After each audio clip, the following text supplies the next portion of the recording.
Cancer, hi. This is going to be a general reading. Take what resonates, leave what doesn't. You know the usual.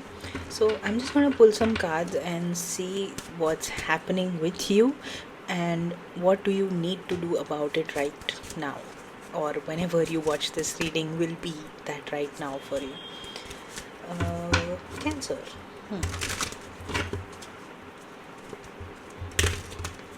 Off the top of my head, I see a smile on your face. I see you giggling a little bit. Uh, and we've got the Sun card, and currently we are in Leo season if you're watching this right after I put it up. But, we've got, I'll show the cards, of course, but we've got the Two of Wands, the Devil, we've got the King of Cups, and then we've got the Two of Cups. So first things first, this is the energy of what you are really struggling with.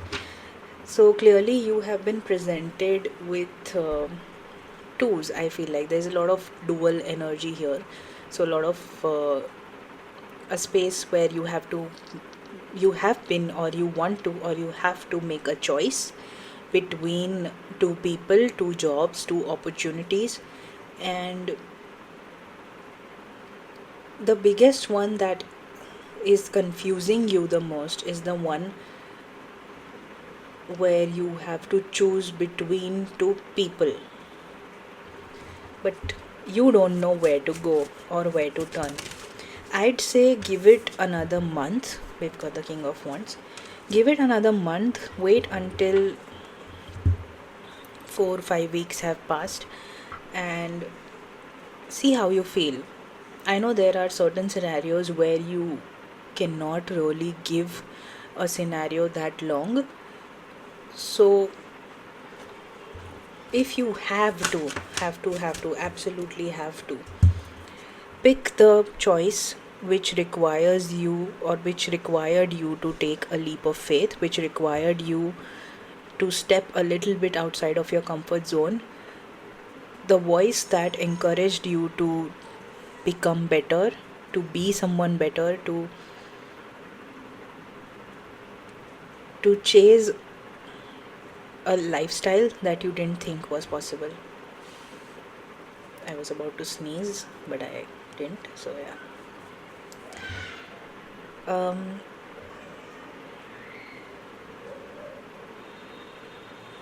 Roses seem significant, like when it comes to flowers, if that means something to you. What else does the Cancer watching this need to know? That's a lot of cards, but okay. Yeah, you need to stop approaching scenarios from a jaded perspective of what you have been through in the past, because life is not going to continue to look the same. What you went through, you were supposed to learn from it. You were supposed to take the lesson that experience was trying to teach you. And it's okay to visit the past, but it's not okay to stay stuck in it. So use the lessons that you learned from what you have been through and what you went through, but don't use that as your fact book, that no, this has happened, so I'm not going to function like this, I'm not going to function like that.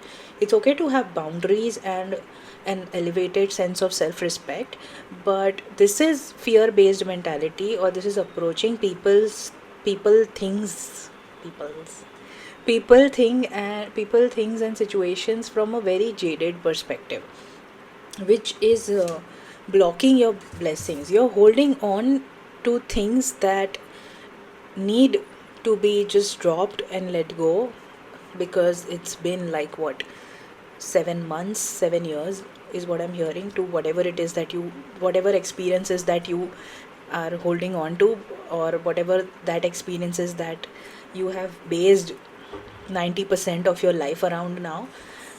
And your intuition has been telling you that the path that you're taking is not healthy anymore. It's not growth oriented. It's not something that you should be, let's just say, functioning from, be it a mindset or an actual path. So the biggest message that we get here is things need to be dropped to a point where they happened like a long time ago, and some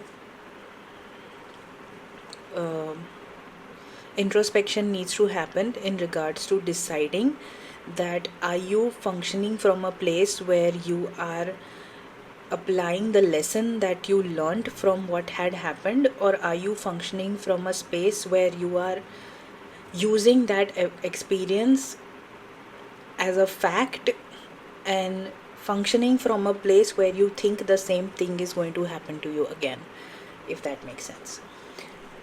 So yeah, I guess I don't want to go too much into this because it's a very straightforward message. um, so yeah, I guess that's it. I hope you took something out of this reading. Take care.